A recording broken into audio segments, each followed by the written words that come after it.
cuando dos o más enfermedades por una cuestión de interacción, tanto de cuestión de salud, de cuestiones sociales, políticas, financieras, se ven involucradas y se ven afectadas por este fenómeno, que creo que propiamente el nombre o el término concreto, en vez de decirle pandemia, estamos en esta sindemia, donde ya hay muchos otros factores, donde hay muchas otras cuestiones que ya están en juego, no solamente la cuestión sanitaria, sino también la cuestión económica.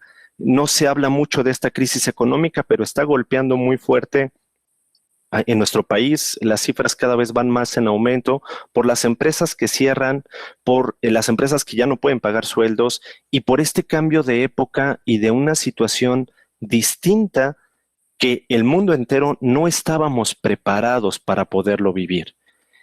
Es así que bajo este preámbulo y bajo estas nuevas situaciones que se nos presentan, las personas que tenemos una visión trascendente, como bien se mencionó hace rato, a través de esta visión cristiana, esta visión religiosa, pues nos preguntamos o nos cuestionamos cuál es el papel entonces de las humanidades en este sentido, cuál es el papel de la axiología, cuál es el papel de la ética, cuál es el papel de la fe en estos momentos que estamos viviendo. Y es ahí donde los griegos, en este sentido, bueno, con término, la etimología propiamente dicha, espero que aquí los maestros de griego corrijan si digo algo incorrecto, nos mencionan precisamente que la axiología es llevarnos de la mano para caminar en estos tiempos. Es como el niño que desea correr, pero primero tiene que empezar a caminar. La axiología nos va a ayudar precisamente para hacer este proceso de cuáles son nuestros valores, cuáles son nuestros principios para poder enfrentar esta situación. Y no solamente eso, sino que también viene la ética de la mano, agarrada de la mano, como si fuera la hermana menor, la prima hermana, y entonces nos ayuda a reflexionar filosóficamente y de decir, bueno, ¿y yo qué estoy haciendo ante esta situación? ¿Cómo estoy pensando y cómo estoy actuando ante estas cuestiones? Y recordando principalmente que somos entes morales y que tenemos una conciencia, y esa conciencia pues nos debe de llevar precisamente a la acción. Esto ya lo decía Munier dentro de sus libros, en sus obras completas decía, pues no sirve de nada hacer una reflexión filosófica si no llegamos a la acción, si no llegamos a actos concretos, si no llevamos a la práctica aquello que pensamos, aquello que sentimos y aquello que creemos. Por eso, la visión cristiana de hoy es una visión siempre de esperanza, de no perder la fe, de vivir el amor a través de nuestras vidas y sobre todo de nuestros actos en cada instante y en cada momento. ¿Para qué? Pues precisamente, como decíamos hace rato, porque sin duda alguna, y a muchos de nosotros nos ha pasado por la cabeza, estos tiempos de cambio, este cambio de época, esta sindemia, nos lleva precisamente a preguntarnos, ¿y cómo estamos viviendo estos momentos? ¿Qué pasa con el miedo? ¿Qué pasa con el adaptarnos nuevamente? ¿Qué pasa con tantas personas que no pueden aceptar vivir consigo mismas? Porque esta también es una realidad que ya nos decía Sócrates, conócete a ti mismo y lograrás hacer muchísimas cosas. Este conocernos a nosotros mismos nos ha llevado precisamente a tener momentos de soledad, de interior, de reflexión, y yo quisiera pensar que la humanidad va a sacar lo mejor de sí, pero tristemente nos damos cuenta que en muchas ocasiones y en muchas situaciones no es así como lo estamos viviendo. Los índices de violencia intrafamiliar siguen en aumento, la violencia no solamente física, sino también psicológica va en aumento, los problemas que tenemos a nivel social con el despido y con esta falta de fuentes de empleo, pues ha llevado a las personas a que el robo a mano armada vaya en aumento también y que tengamos una sociedad que en vez de ver por los demás, en vez de ser más solidaria, pareciera ser que estamos en esta crisis antropológica que nos lleva a cuestionarnos y a preguntarnos qué está pasando con nosotros mismos y qué está pasando cuando hemos cambiado nuestro ambiente, cuando antes teníamos una dinámica de salir a la calle todos los días y a un año de esta situación, pues hemos tenido que aprender a no salir y a quedarnos en nuestras casas y a quedarnos resguardados precisamente por esta situación. Pero parece que el conocimiento interior no ha hecho hueco o no ha hecho mella en el corazón de muchas personas. Y precisamente por eso, esta situación es mucho más complicada, es más difícil llevarla a cabo. Y por último, en estas preguntas que un servidor propone, ¿por qué tenerle tanto miedo a la muerte o al contagio de esta enfermedad? Sin duda alguna, es una cuestión natural. Digo, todos ustedes que son estudiantes de filosofía lo sabemos perfectamente, chicos, señoritas, cuando uno de nosotros nos cuestionamos y nos preguntamos, bueno, ¿y qué hay después de la muerte? Hay infinidad de respuestas. La religión da muchísimas pautas para tratar de explicar este fenómeno, pero más allá de eso, ¿por qué hoy la gente, la humanidad, tiene miedo a esto y tiene miedo también al contagio, al mismo contagio? Pareciera ser que la situación se complica cada vez más, parece ser que la psicosis, la parte psicológica, juega un papel muy importante y determinante en algunas posturas. Y es ahí donde recalcamos la fe, la visión cristiana no debe de perderse. Algunos datos rápidamente en este sentido. Digo, no es que quisiera poner un escenario catastrófico, ni mucho menos. Evidentemente hablaremos de la esperanza, hablaremos de la fe, pero es muy importante saber dónde estamos parados, saber cuál es nuestra realidad. Y la realidad es que el mundo está cambiando y se está transformando en diferentes escenarios constantemente. Nos provoca mayor ansiedad y trastornos emocionales y psicológicos. Nos ha hecho que esta pandemia, sindemia, como decía al principio, cada vez nos ha cambiado más el espacio y el tiempo. Y aquí hay un dato muy interesante. Las pandemias son cíclicas. La última pandemia de la que tenemos registro es la famosa gripe española, que fue aproximadamente hace 100 años. En 1917 a 1920 aproximadamente, duró 3 años, que dejó a más de 50 millones de personas muertas, transformó a la humanidad y transformó a la humanidad porque transformó su cosmovisión, transformó la manera de ver el mundo y pasamos del macroespacio, como decíamos hace rato, al espacio de nuestras casas y al confinamiento. ¿Qué quiere decir esto? De tener una dinámica de salir todos los días, ir a trabajar, regresar, ir a la escuela, a la universidad, no sé, pasar a ver a los amigos, un día a la semana dedicarnos para ver un juego, para distraernos. Hoy hemos tenido que aprender a estar en nuestras casas, en un solo espacio y los tiempos ya no son los mismos. Hoy pasamos 24 horas con las personas que tenemos a nuestro alrededor, pero ya no vemos a compañeros de trabajo, ya no vemos a estudiantes, ya no vemos a maestros y ya no tenemos la vida que teníamos antes. Y esto ha venido a transformar nuestras realidades. Paradójicamente hablando, los corporativos han aumentado un 20% de producción con el famoso home office, donde la incertidumbre y los miedos antropológicos por los que estamos pasando nos ha llevado a transformar inclusive nuestras maneras de trabajar, de estudiar y de convivir. Y esto lo vemos constantemente. ¿Qué quiere decir esto? Quiere decir que el mundo está cambiando y para los que todavía nos rehusábamos a pensar que después de esta pandemia, sindemia, vamos a regresar a nuestra vida normal, hoy las noticias son todo lo contrario. Todo lo contrario porque el mundo ya no va a ser el mismo. Los modelos de estudiar, que ahora les llamamos híbridos y a distancia, en esto que mencionábamos, pues precisamente vienen ya para transformar todo el nivel educativo. Ya no va a ser igual la educación y la educación está en un constante cambio que nos lleva a reflexionar cómo vamos a cambiar los modelos educativos, cómo va a ser ahora la enseñanza. Una enseñanza tradicional que podía ser más rígida, con mayor disciplina, con mayor ahínco. Hoy nos hemos dado cuenta, los que nos dedicamos a esto, que puede ser mucho más relajada, que podemos tener como ahora una conferencia, una videollamada, un aula virtual donde los estudiantes, al apagar su cámara, pueden estar tomándose un café, un té y seguir estudiando y seguir aprendiendo.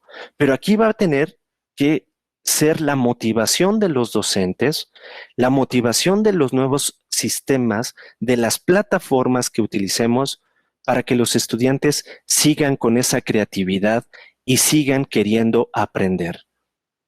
Y que llegaremos a un modelo híbrido donde demos la oportunidad de que algunos de los estudiantes vayan al colegio, vayan a la escuela, vayan a la universidad y los que quieran tomarla desde su casa, desde su trabajo, lo puedan hacer vía virtual.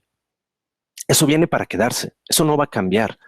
Y más bien, los docentes tenemos que irnos transformando para tener las capacidades para adecuarnos a ese nuevo modelo.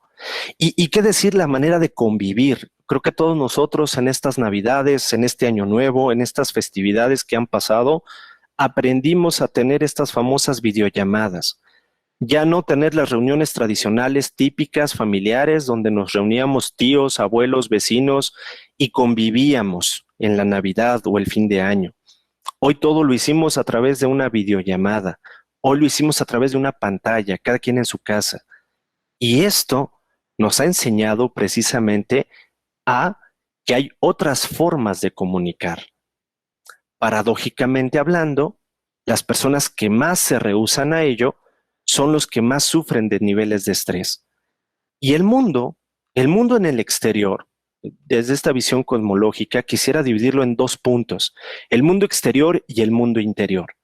El mundo exterior cada vez nos acerca más a modificar en una vida rápida y abrupta, en una fragmentación, en un individualismo. Esto ya lo estábamos viviendo desde antes de la pandemia y tristemente no nos estaba gustando a la mayoría de nosotros. Y los comercios presenciales cada vez se están cerrando más, hasta un 50%, donde a finales del 2024, según estudios de la Universidad de Harvard y la Universidad de Washington, han mencionado que para finales del 2024 estas compras se van a convertir en compras online y cada vez va a ser más la presencia de compras a través de este mecanismo y se va a ir dejando al lado para que la gente vaya a comprar físicamente sus productos, inclusive para hacer la despensa o el supermercado. En el caso de Japón, China, están ya trabajando en esta parte tecnológica para hacer robots que sirvan de cajeros para tener estos como tienditas que tenemos del Oxxo, del 7-Eleven, de estas tiendas pequeñas, pequeños supers, tenerlas abiertas las 24 horas para que la persona vaya, escoja lo que necesita y a la hora de ir a pagar, estás ante un robot que solamente te va a dar cambio y que solamente te va a cobrar. A eso estamos llegando.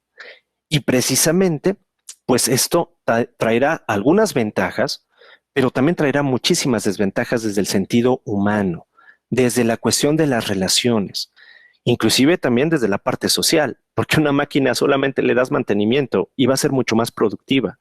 Al empleado le tienes que pagar sus vacaciones, su aguinaldo, y se enferma y tiene que ir a su casa y tiene que descansar, etcétera, etcétera. ¿Qué quiere decir esto? Que el mundo, el que estamos viviendo actualmente, ante esta situación, viene a dejarnos varias enseñanzas desde la parte exterior. Pero ahora me gustaría hablar de la parte interior, este mundo que conocemos bien y que es una oportunidad de crecer. Yo lo diría desde este término, es una bendita situación que nos recuerda que los que más hemos sufrido también tenemos la capacidad de la resiliencia y de redescubrirnos a nosotros mismos. Y empiezo con esta frase de San Agustín que en lo personal a mí me apasiona, me encanta, me gusta y que es ama y haz lo que quieras. Pero es un amor de un encuentro con este ser divino, es un encuentro con esta parte espiritual del ser humano, es un encuentro de esperanza, de que a pesar de la situación, a pesar de lo que estamos viviendo, a pesar de las muertes, a pesar de los contagios y a pesar de que seguramente muchos de nosotros hemos tenido o un familiar cercano o una persona muy allegada a nosotros que ha padecido esta situación o que inclusive ha llegado a fallecer, no podemos permitirnos no redescubrirnos y no reestructurarnos a nosotros mismos, porque nuestra fe nos recuerda precisamente que a través de esta parte, a través de la resiliencia y a través de una vida fuerte, a través del amor, como diría San Agustín, podemos reestructurar y cambiarlo todo. Podemos transformar el mundo, porque sin amor no hay nada. Y sin amor estamos perdidos. Y sin amor y sin esperanza, las personas están padeciendo más esta situación. Y es precisamente en este mundo interior donde juega un papel muy importante no solamente nuestro sistema de creencias, sino también la parte, como dice otra vez, regresando a Sócrates, cómo nos conocemos interiormente, cómo nos adentramos en nosotros mismos, cómo nos soportamos a nosotros mismos. Y para tener un parámetro más grande de lo que es el amor, porque hablar del amor, bueno, simplemente nos llevaríamos más de una hora para hablar de este término. Históricamente, retomo un poquito en esta lámina que les presento, cómo lo dividían los griegos en la antigüedad. Todos los que han tenido la oportunidad de ser estudiantes de un servidor y que han tenido la oportunidad de platicar con ustedes en diferentes colegios, en diferentes universidades, pues siempre saben que es un tema que me apasiona y siempre les recuerdo esto de los griegos, porque los griegos son quienes fundan propiamente la palabra. Y los griegos tenían más de 300 palabras para definir el amor, pero siempre había tres maneras o tres niveles o tres tipos que se pueden explicar de manera muy sencilla y muy breve de cómo veían ellos al amor. El primero de ellos, pues el eros, el deseo, el placer, esta visión estética de la vida. Y por ahí algunas imágenes, ¿no? Pues imagínense los griegos ahí en Atenas, en Trípoli, en Esparta, muy cerca de la playa, tipo, ahora podríamos decir Los Cabos, Cancún, estas playas preciosas del mar Mediterráneo, pues precisamente tenían unas tardes maravillosas, donde sus banquetes, según Platón, duraban días, no horas, días completos, donde la gente iba a disfrutar, donde la gente iba a relajarse, donde la gente iba a vacacionar, iba a meterse a la playa, iba a nadar, iba a comer e iba a hacer todo tipo de cosas con tal de divertirse y con tal de tener una experiencia placentera, una cuestión estética al 100%, donde inclusive era más importante esa experiencia que los mismos valores y las virtudes. Por eso Sócrates hace una crítica muy fuerte en el discurso del banquete, en el libro del Fedón y de Fedro, precisamente, donde dice, a ver, pareciera ser que nada más venimos aquí a comer, a beber y a disfrutar de todos los placeres que el mundo nos da. Pero eso no es trascender, eso no es encontrarle un sentido a la vida, eso es opacar la parte espiritual de la cual estamos constituidos. Y precisamente en esa búsqueda, los primeros que se dan cuenta de estos, en el pensamiento presocrático, son los famosos filósofos, los sabios, que entonces llegan y dicen, a ver, no, el amor no puede ser solamente puro placer. Es parte importante, es parte que nos ayuda, pero no es lo más importante. Y entonces aparece la filia, una visión como de amistad, un amor más duradero, no momentáneo, no solamente de algunos días, no solamente de algunos minutos, sino aquí estamos ya integrando los valores y los principios en una dinámica de confianza y de acogida, de relación, de comunión. Y siempre el ejemplo que ponían los griegos es cómo es amistad, como esos amigos que pasan los años, pasan las décadas, pasan los días y de repente regresan, se ven, platican y es como si no hubiera pasado el tiempo. Es como si nunca se hubieran dejado de ver. Es como si todavía al recordar, al hacer memoria, tuvieran esa amistad fresca. Pero esa amistad se basa en la confianza, se basa en el respeto, se basa en la integración y se basa, diría la filosofía personalista, en la capacidad de tener una relación y de tener un encuentro con el otro. Eso lo hablaremos un poquito más adelante. Y por último, dentro de estos niveles, aparece el amor ágape. Este amor ágape, que es el más sublime, el que encierra a todos los demás y el que nos devuelve esta capacidad de un amor puro que alcanza todo y que todo lo logra. ¿Por qué? Porque va de manera progresiva. Es la donación del ser amado y del amante. Pero ojalá se entienda bien esto.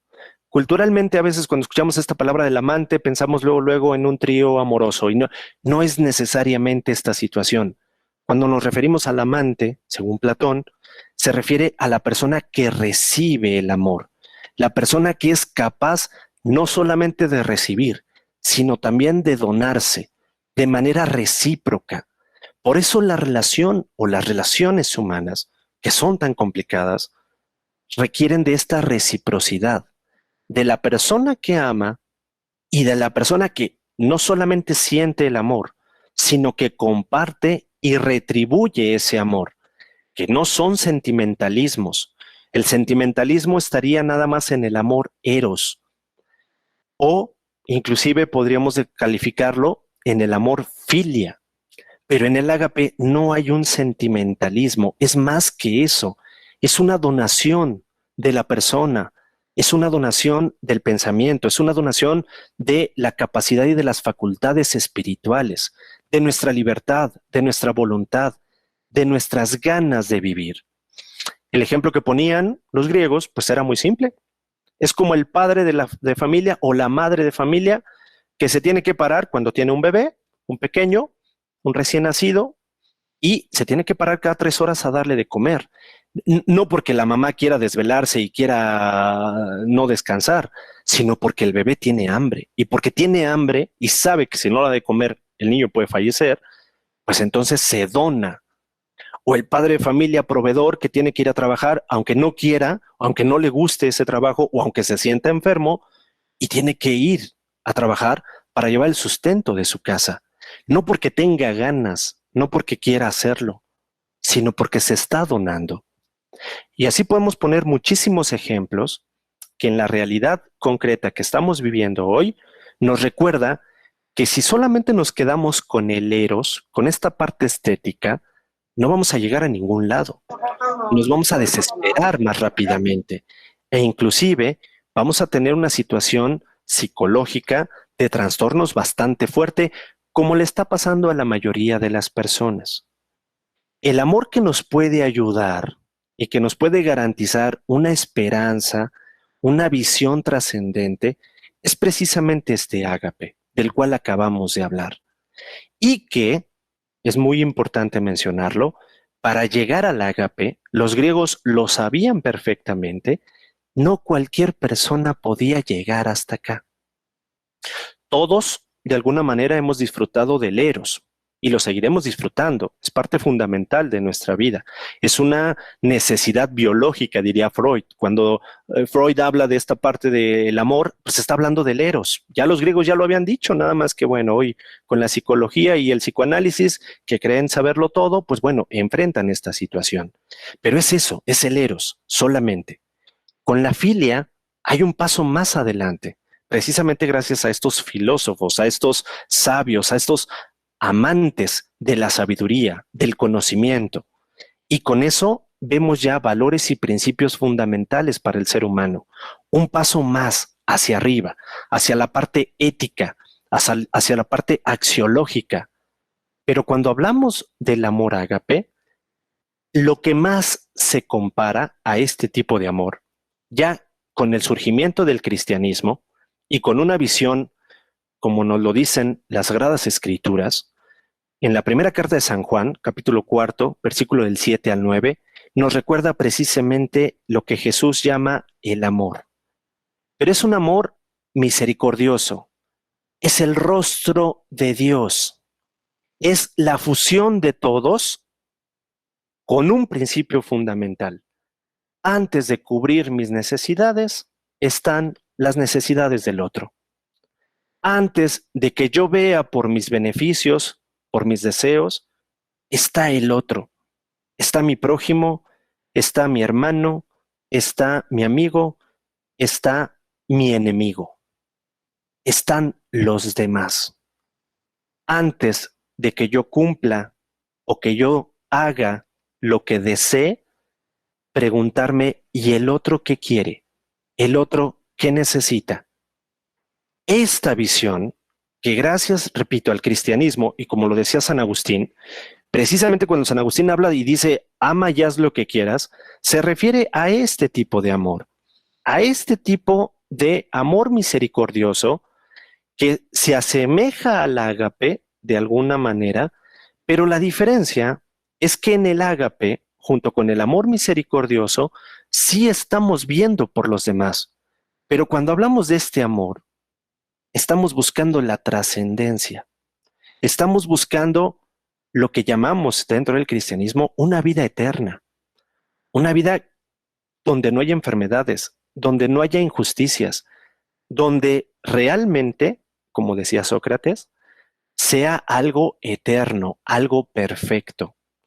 Claro, podríamos decir, bueno, pero pues es que la perfección no la podemos alcanzar. Somos seres perfectibles, no perfectos. Perfecto solo Dios. Claro, por supuesto, pero por eso somos imagen y semejanza. Y no me quiero meter ahorita en la parte teológica, eso ya será la conferencia del día viernes, pero esta relación íntimamente personal no podemos quitarla de nuestras vidas. O sea, la ética, la axiología, no puede quitar la visión trascendente.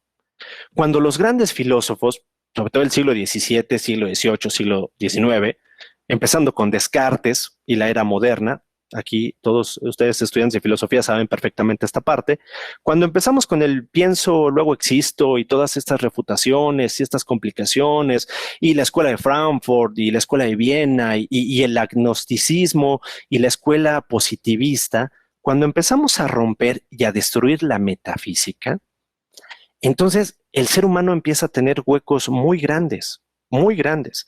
Y luego vienen los maestros de la sospecha. Estos maestros que nos recuerdan o nos dicen que Dios no existe y hay que quitarlo de nuestra vida. Federico Nietzsche, Carlos Marx en la parte del materialismo y la dialéctica y Sigmund Freud con el psicoanálisis. Pero cuando ellos quitan esto, el daño que le dejan a la misma humanidad es, ¿y qué ponemos ahí? ¿Qué ponemos como ser perfecto? ¿Qué ponemos como omnipresencia? ¿Qué ponemos como trascendencia? Nietzsche puso al hombre con su idea del superhombre. Y bueno, pues ahí vimos las consecuencias. Ok, quitamos a Dios y me pongo yo. Y entonces, ¿qué pasa con nuestras vidas? O entonces quitamos a Dios y ponemos al psicoanálisis y vamos entonces a interpretar los sueños y vamos a interpretar la realidad y resulta que la culpa siempre la va a tener la madre porque cómo te educó, cómo te frustró y entonces estás viviendo regresiones. Y tampoco fue la respuesta. O quitamos a Dios y nos montamos en un proceso histórico, la dialéctica, y nos quedamos con la parte de la lucha por las clases y el respeto al trabajador, la parte económica, el materialismo. Y esa tampoco fue la respuesta para la humanidad. O sea, cuando quitamos esto, cuando queremos destruir la parte interior del ser humano, no solamente destruimos a Dios, destruimos al hombre, nos destruimos a nosotros, destruimos la persona. Y ese es el mayor riesgo en una situación como la que vivimos hoy, donde los que están desesperados cada vez se desesperan más y los que no encuentran un motivo para salir adelante cada vez están viviendo más las secuelas de esta pandemia que vino para quedarse y que vino para transformar el mundo. No sabemos cómo va a terminar, no sabemos en qué condiciones nos va a dejar, pero quienes no hemos estado preparados para esta situación, la vamos a pasar más difícil, eso sin duda. Precisamente porque se nos ha olvidado que esta parte interna del ser humano es tan importante y que solamente el amor y la esperanza pueden ser nuestros bastiones ante esta situación que se nos está presentando. Esto que acabamos de mencionar, la filosofía personalista la recupera con una visión que se funda precisamente en lo que mencionaba hace rato, de la relación y el encuentro con el otro. Desde los orígenes, desde que Emmanuel Mounier, el fundador del personalismo, junto con una serie de amigos, Maritain, Marcel y muchos otros, ahí tenemos algunas imágenes de estos personalistas, empezaron a darse cuenta y decir, a ver, creo que la humanidad, o creo que nos estamos equivocando en algunas cosas.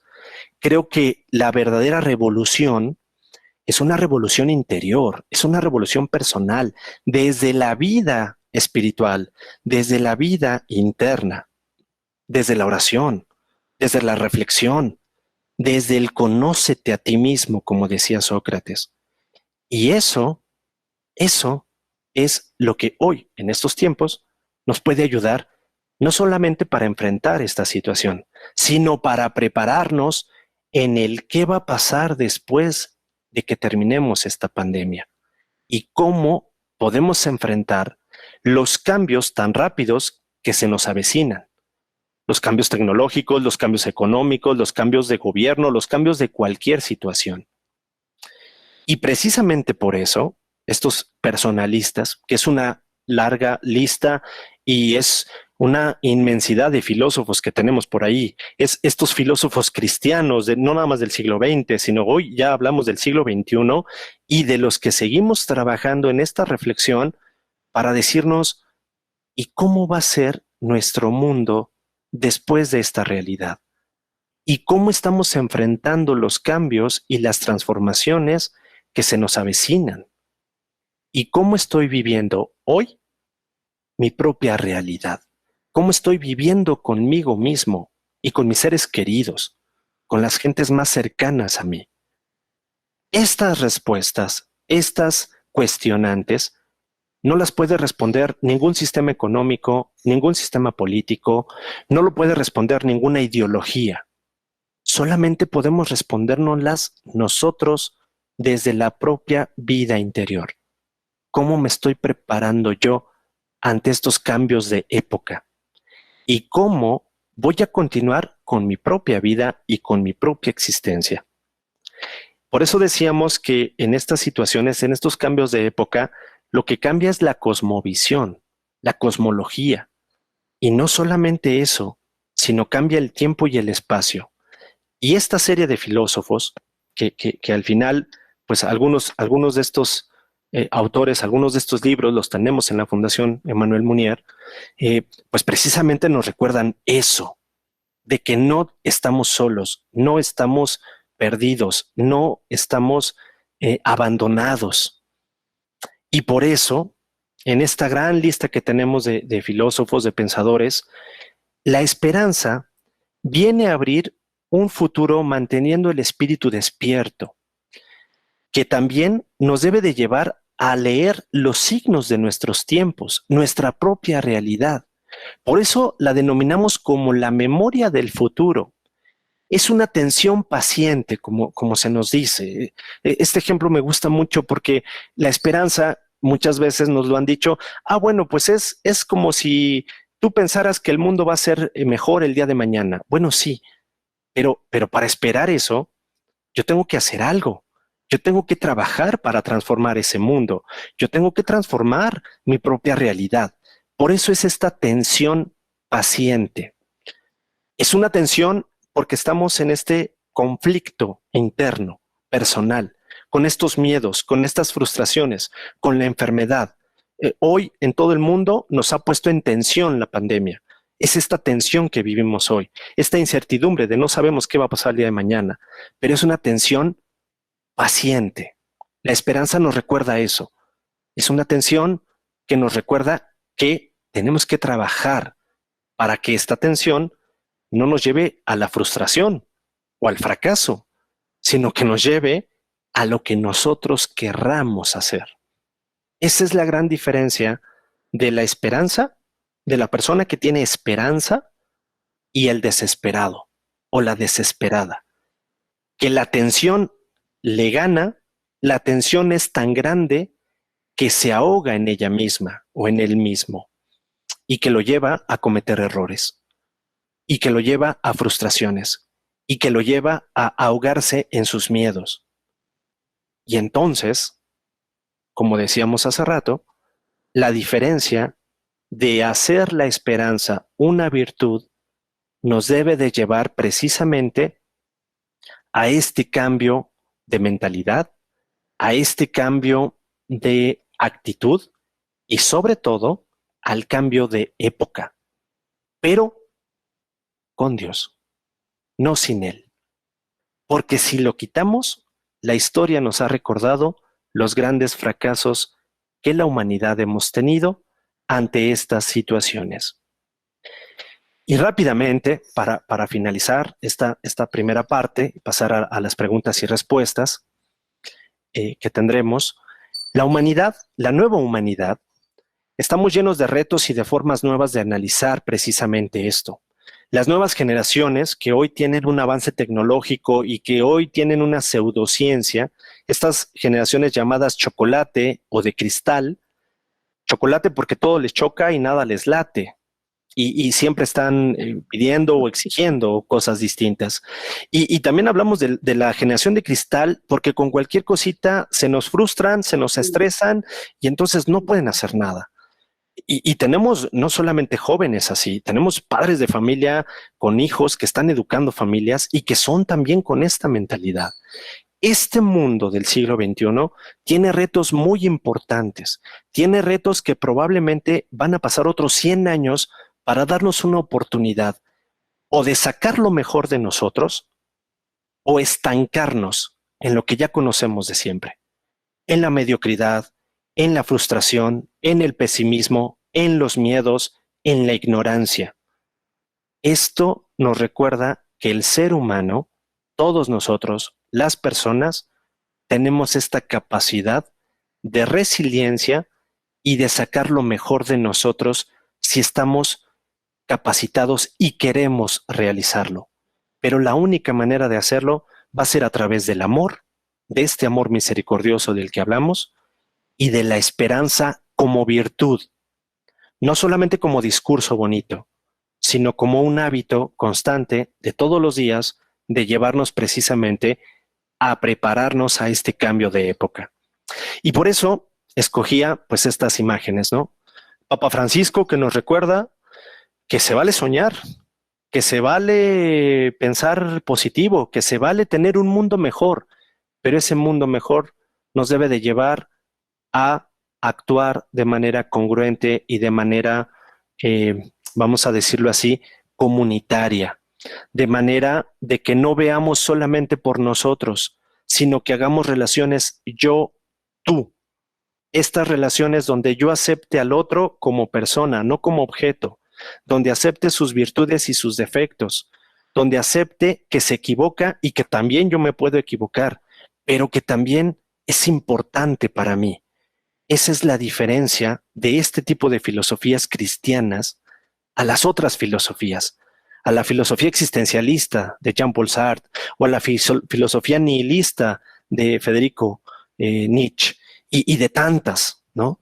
Por ahí metemos a Heidegger también, que es una filosofía obscura, que no nos lleva a la salida, que antropológicamente carece en el Dasein tiene movimiento, pero parece que se queda ahí, nada más, en el ser y tiempo. Y tenemos que llegar a esta postura de decir, tenemos que buscar la trascendencia, tenemos que interesarnos por los demás, tenemos, a través del amor, que pasar de una relación yo y un tú a un nosotros, a una comunidad, a una sociedad en armonía, en espera, en trabajo, en acciones, que nos dé la capacidad de tener un mundo nuevo, de tener un mundo diferente. Pero, si no nos preparamos para esto y no tomamos las mejores decisiones, caeremos en la desesperación, en la frustración y en los miedos, que tristemente yo podría decir, es lo que a la mayoría de las personas, por haber quitado esta visión de trascendencia en sus vidas, están viviendo ahora. Y que pues bueno, yo sé que a muchas personas a veces les puede incomodar esta cuestión, pero cuando solamente vemos por nosotros mismos y por nuestros intereses y no me preocupo por el tú y no me preocupo por el prójimo, que es la manera convencional de ver la vida, nos alejamos también de lo que creemos o de lo que decimos creer. Porque la persona con fe, la persona con esperanza, la persona que es amiga de Dios, nunca está sola, nunca está separada, nunca está abatida. Solo el amor basta, porque el amor, en términos concretos, en términos antropológicos, en términos filosóficos y en términos teológicos, el amor es Dios. Muchas gracias y nuevamente agradezco la oportunidad a la universidad por este espacio y pues ahora pasamos a la siguiente parte. Muchas gracias, doctor Fernando García, por compartirnos sus reflexiones que nos dan horizonte, que alimentan nuestra esperanza. Todo es más fácil cuando tenemos un camino.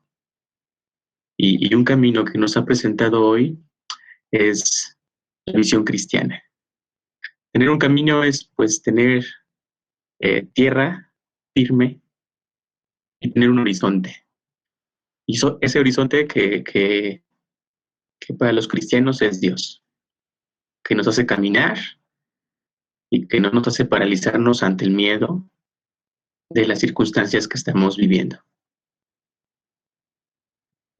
Voy a leer la pregunta que está aquí en el chat y a las demás personas, alumnos, maestros, administrativos, alumnos no solamente de filosofía, sino también tenemos de medicina y otra licenciatura, y que los invitamos a las próximas conferencias. Los invito a reflexionar sobre esta conferencia y colocar su pregunta en el apartado del chat. No sé si para todos haya respuesta. A veces la pregunta nos enseña más que la respuesta. La pregunta abre y a veces la respuesta cierra. Entonces, también hago el paréntesis de que se les ha invitado tanto a maestros como a alumnos a elaborar ensayos. Entonces, bueno, los ensayos muchos surgen de las preguntas. Entonces, los invito a colocar sus preguntas en el apartado del chat y voy a empezar leyendo la primera. Gracias, Arturo Ríos, por hacernos llegar esta pregunta. Utopía, el mito del progreso y los signos de los tiempos. ¿Cómo afrontarlas ante la tentación de superar el cambio de época?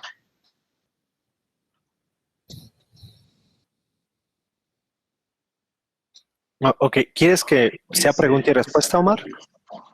Sí, vamos a hacerlo así más dinámico, doctor Fernando. Ok. Pregunta y respuesta. Y así, mientras va respondiendo, los alumnos y maestros pueden ir compartiendo sus preguntas.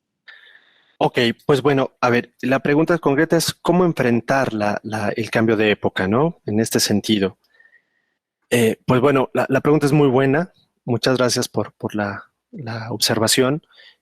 Yo consideraría, con base en lo que platicamos hace rato, que la esperanza y el amor deben de jugar un papel muy importante en nuestras vidas. No solamente como un discurso o un cliché, sino como una facultad, como una capacidad del ser humano.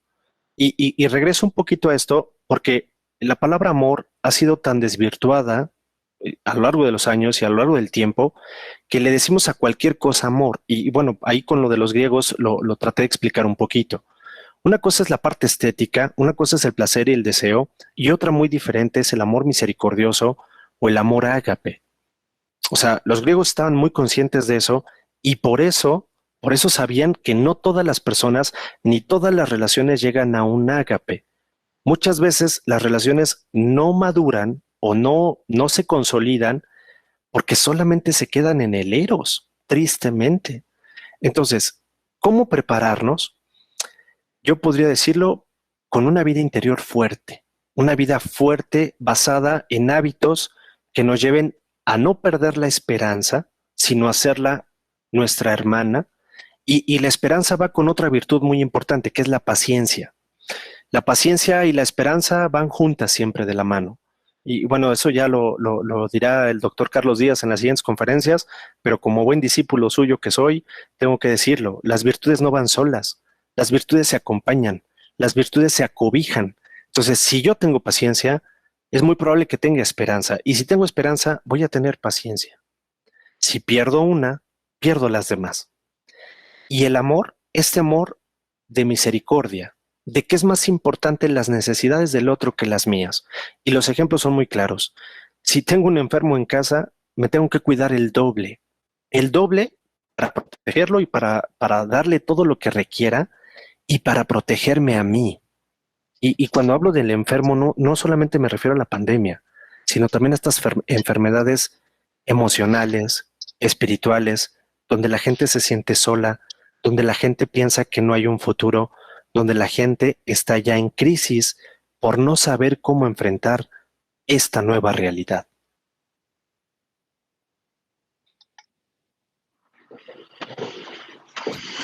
Gracias, Fernando. Efectivamente, lo que nos da la ética cristiana es salir de nosotros. No permanecer solamente en nosotros, sino salir de nosotros. Gracias, doctor Fernando. Leo una más.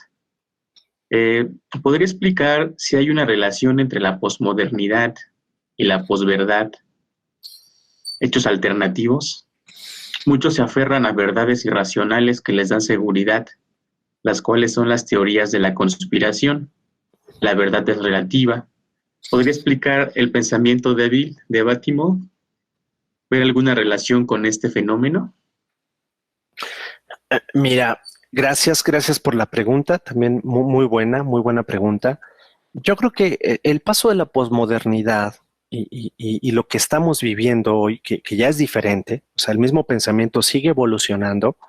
Esto, y ustedes pueden verlo desde la historia de la filosofía, nos hemos dado cuenta desde los presocráticos a la fecha, hemos avanzado en infinidad de conocimientos y la ciencia y la tecnología han avanzado años luz, pero el pensamiento también se ha ido modificando a los cambios de época.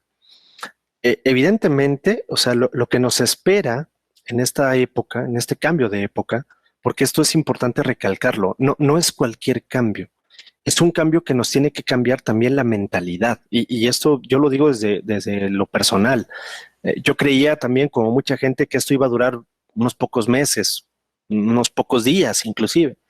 Y no fue así, ya llevamos un año, estamos cumpliendo exactamente un año, más de un año, y no vemos cuándo termine esta realidad. Cuando, no sabemos si las vacunas realmente van a tener el efecto que esperamos, porque también la misma sindemia, pues ahora resulta que ya el virus ha mutado y ya tenemos la cepa de la Amazonas, la cepa de Inglaterra, de Gran Bretaña, y seguimos con los contagios y los muertos van en aumento. Entonces, regresando un poquito a la pregunta, lo que mencionaban, es muy importante entender que la posmodernidad nos trajo una identidad que no todos comulgamos con ella y que no todos estamos de acuerdo en ella.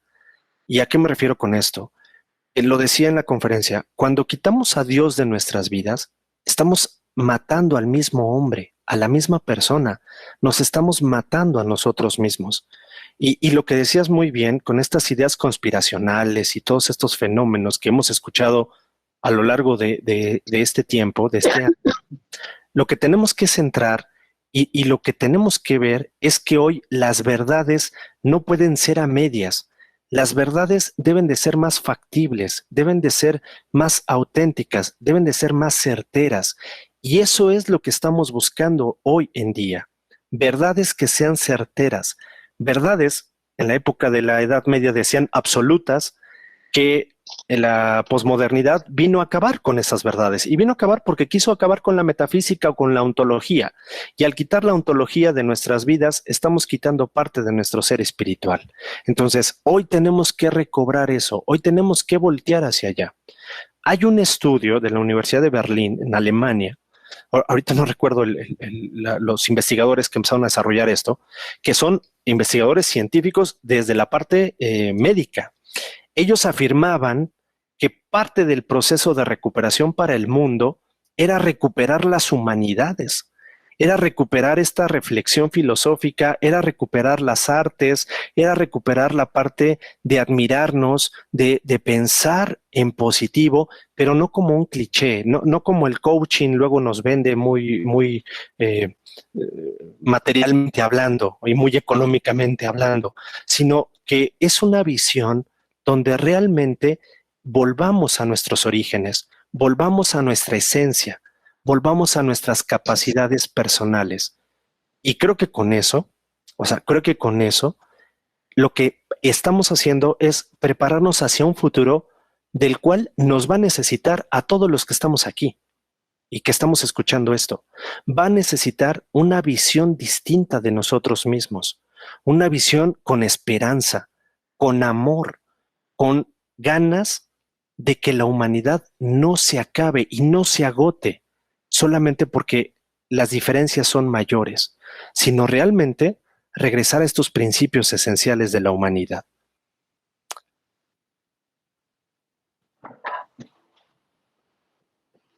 Bien, vamos a pasar a la siguiente pregunta. Hay dos más y con estas terminamos. Doctor Fernando, desde el punto de vista axiológico, ¿el cristianismo supone nuevos valores morales ante esta realidad o simplemente ofrece los contenidos éticos que responden a la dignidad humana? Ok, gracias por la pregunta también. Pues bueno, mira, respondiendo a esta parte, los valores morales y las cuestiones axiológicas son las mismas en todos lados. Son las mismas aquí en China, son las mismas las que tenemos que estar viviendo, pero que es muy difícil llevarlas a la práctica. O sea, la única diferencia entre la ética y la moral es la teoría y la práctica, tal cual. Esto siempre se lo digo a mis estudiantes de ética, una preparatoria de La Salle, donde doy clases, donde siempre les digo, a ver, no se compliquen muchachos, no se compliquen jóvenes. La ética es la reflexión, la disciplina filosófica que nos ayuda a pensar, que nos ayuda a actuar en consecuencia. Pero los valores y las virtudes son exactamente las mismas. Lo que cambia es cómo las vamos actualizando, cómo las vamos modernizando, cómo las vamos aplicando a nuestro nuevo entorno y a nuestra nueva época. Cuando hablamos de honestidad, no es la misma honestidad la que se vivía en la Edad Media a la que se vive hoy. O cuando hablamos de justicia, no es la misma la justicia en tiempos de guerra que la justicia que tenemos en tiempo de paz. Aunque el valor es el mismo, la manera de aplicarlo puede ser totalmente distinta. No sé si se entiende. Voy a poner un ejemplo concreto para ver si esto amplía un poquito mejor el concepto. Pero hoy hablar de justicia no solamente es preocuparme por mí y por mi familia, sino también por la gente que está allá afuera que no entiende que tiene que cuidarse porque nos cuida a todos, que tiene que usar el cubrebocas si va a salir y que tiene que protegerse porque se está protegiendo él y nos está protegiendo a nosotros. Tristemente, no nos ha caído el 20 a la mayoría de las personas de que el cuidado es el cuidado de todos y de todas. Hoy por justicia, si yo salgo a la calle, tengo que ponerme el cubrebocas. No porque quiera o no quiera, no porque sea obligación o no sea obligación, sino porque tengo que ser consciente de que si me cuido, estoy cuidando a los demás. Y tristemente, pues esto parece ser que son las batallas de todos los días, las batallas constantes, pero que no acabamos de entender, que no acabamos de comprender. Y respondiendo un poquito a la pregunta, espero que sea lo que querían escuchar en este sentido, es los valores hay que actualizarlos de acuerdo a las épocas. Los valores son los mismos. y la parte ética y axiológica nos recuerda, es importante estudiarlas, es importante saberlas, es importante hacer este discernimiento, porque entonces ponemos, como decía Scheller, la pirámide de los valores como debe de ir, donde los valores estéticos están hasta abajo, son la base, los valores éticos y morales van en medio y los valores religiosos están hasta arriba. ¿Qué pasa hoy? Pues hoy invertimos la pirámide. Hoy parece que los valores estéticos son más importantes. ¿Quieres hacer la tarea? ¿Quieres ponerte el cubrebocas? ¿Quieres salir a la calle? ¿Quieres ir a la playa de vacaciones porque ya estás encerrado 8 meses y no sabes qué hacer? O sea, hoy los valores estéticos parece que son más importantes que los éticos. Pero esto ya lo decía Soren Kierkegaard con los estadios. O sea, no hemos evolucionado mucho en ese sentido.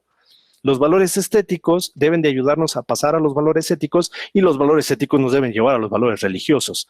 Pero parece que hoy es más importante lo que le gusta a la gente, lo que siente bonito, a lo que necesitamos hacer. Y creo que en ese sentido es volver precisamente a lo que decíamos, a la parte interior del ser humano, a la parte esencial, el amor y la esperanza.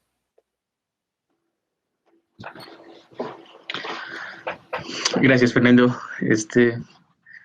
Adela Cortina, una gran filósofa española dedicada a la ética, decía lo que acabas de comentar.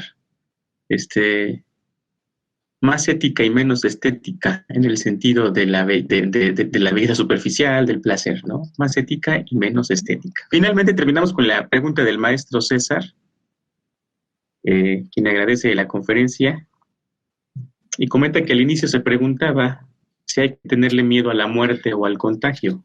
Uh-huh. ¿Cómo respondería a esta pregunta desde la filosofía personalista?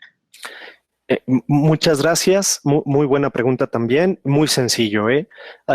Esta parte es fácil de entender porque si estamos convencidos de que todos vamos a fallecer en algún momento, esta es una realidad que no podemos evitar. Y voy a regresar un poquito a esto de las Sagradas Escrituras porque me ayuda mucho a entenderlo mejor. Es normal sentir miedo, es normal sentir pesadez, es normal sentir estos procesos humanos de tener un enfermo en casa, de contagiarnos, de ponernos en situaciones de riesgo, es normal. Pero la manera de tener una visión trascendente es lo que hace la diferencia. Cuando hablamos de estar conscientes, en este sentido, es estar conscientes pero ser responsables.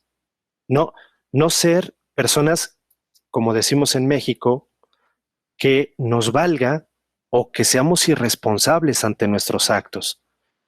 O sea, cuando el ser humano y nuestros miedos y nuestras limitaciones responden, es un impulso hasta un mecanismo de defensa. Aquí los psicólogos nos pueden ayudar mucho en ese sentido. Es un mecanismo de defensa que tenemos que saber trabajar.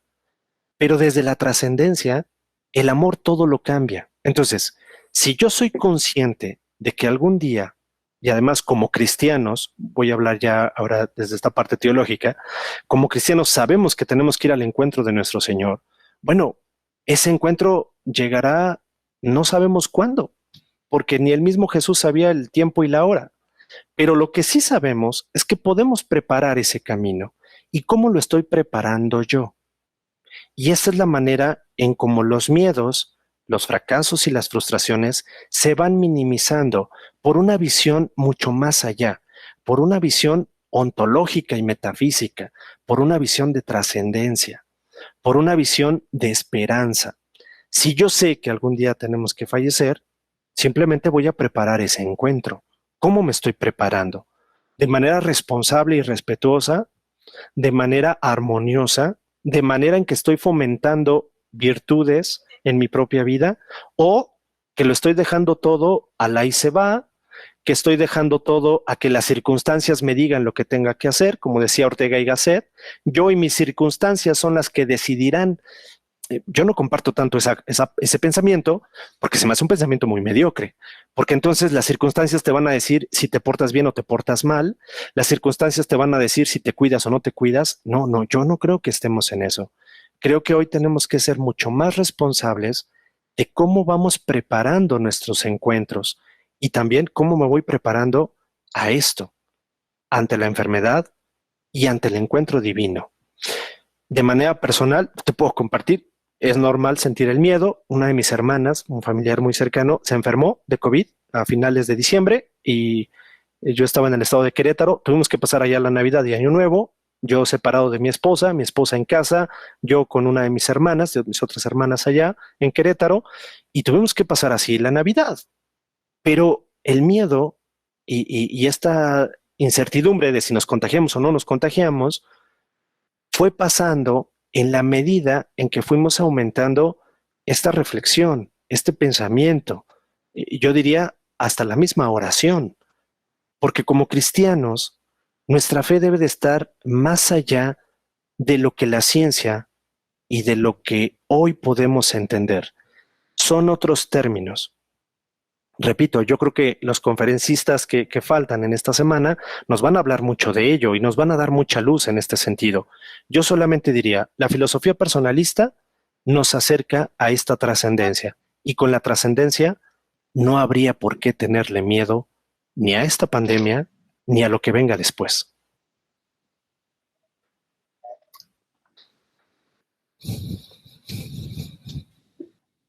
Gracias, gracias Fernando.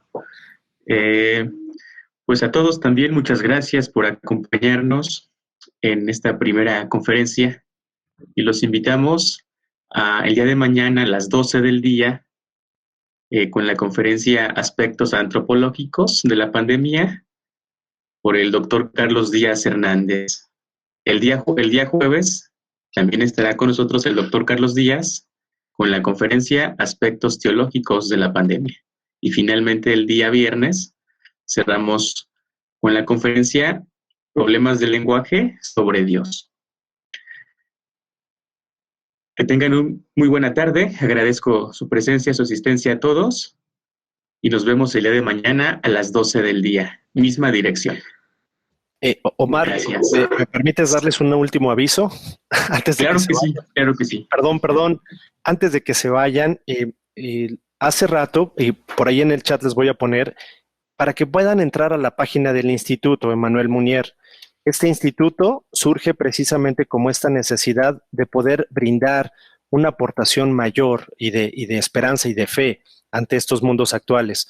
Por ahí lo puse en la presentación. Al final de la presentación ya la tiene el licenciado Omar por si alguien la quiere tener, la quiere pedir. La página del instituto, tenemos también una serie de libros, de artículos del doctor Carlos Díaz, de un servidor y de otros filósofos personalistas, por si a alguno de ustedes le interesa, le llama la atención, y con toda confianza, ahí están mis datos, mi celular, mi correo electrónico personal, por si alguno quiere estar en contacto con nosotros y seguir ahondando en este tipo de reflexiones y de pensamientos. A través del chat les pongo el nombre del Instituto Emmanuel Munier, México, porque también está el de España, el que preside el doctor Carlos Díaz. Y un servidor, estamos aquí también apoyando esta labor por si a alguno de ustedes les interesa. Muchísimas gracias, Omar.